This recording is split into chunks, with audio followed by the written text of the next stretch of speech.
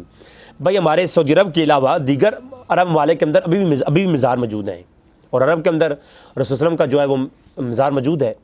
تو شریعت جو نبی کی طرف سے ہوتی ہے اس کا حکم تو یہ ہوتا ہے کہ جو مزارات ہوتے ہیں اگر وہ بالکل اصلاً ناجائز ہیں تو وہ نبی کے لیے بنایا جاتا بھی ناجائز ہوگا.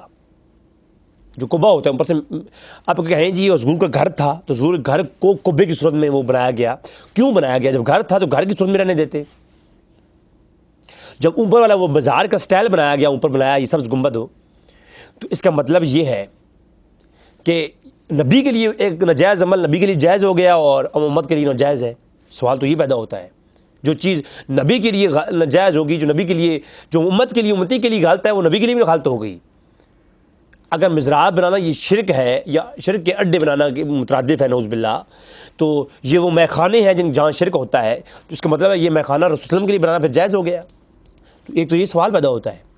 تو بعض علماء عرب کے نزدیک یہ ایک حدیث موجود ہے, اس پہ وہ عمل کر کے مزرات کو یعنی مسمار کرتے ہیں. تو ٹھیک ہے, ان کے اپنے یہ حدیث موجود ہے, میں تو کسی پہ بلین نہیں کر رہا, میں صرف انفارمیشن بتا رہا ہوں آپ کو. تو یہ بات یاد رہے کہ 1925 سے پہلے تمام مزارات جنت البقیع میں موجود تھے. کچھ تصویریں آپ کی برگاہ میں رکھوں گا تاکہ آپ کو یقین ہو جائے. یہ میں نے تصویریں عرب کی ہی ویب سائٹس, جو نیشنل ویب سائٹس ہیں, عرب کی جو آفیشیل ویب سائٹ ہیں ان کے اوپر سے لی ہیں.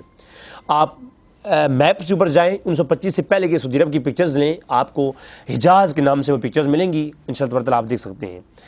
آپ کے سامنے پہلا جو میں دکھا رہا ہوں, اب میں ختیجہ کا مزار دکھا رہا ہوں. جنت البقیع میں اندر باقی سارے چھوٹے چھوٹے مزار نظر آ رہے ہیں آپ کو, جو کہ اب فاطمہ کا مزار بھی ہے, اور عثمان دیگر جو ہے وہ عثمان غنی رضی اللہ اور دیگر صحابہ کرام کے مزارات نظر آ رہے ہیں آپ کو.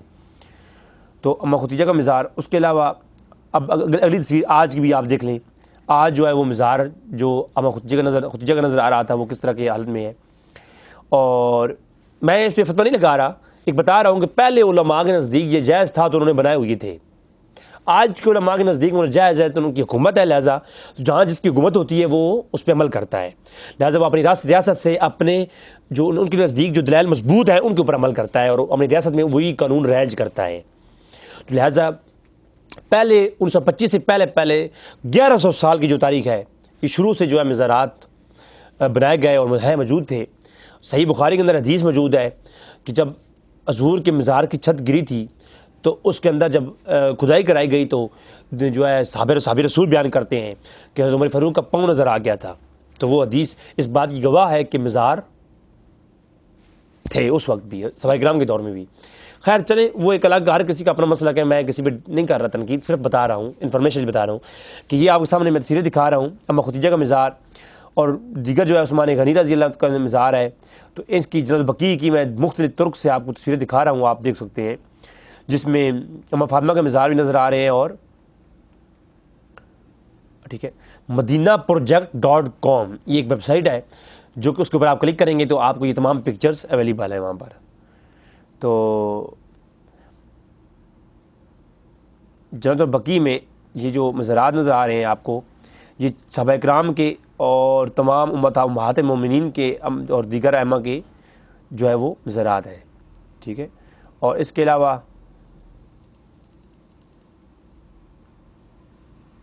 1980 کی ایک پکچر جو کہ جو ہے موجود ہے, میں نے سعودیہ کی ہی ویب سائٹ سے لی ہے, اس کے اندر بھی جو ہے وہ مزارات نظر آ رہے ہیں سارے کے سارے. ٹھیک ہے, امہات المومنین کے بھی اور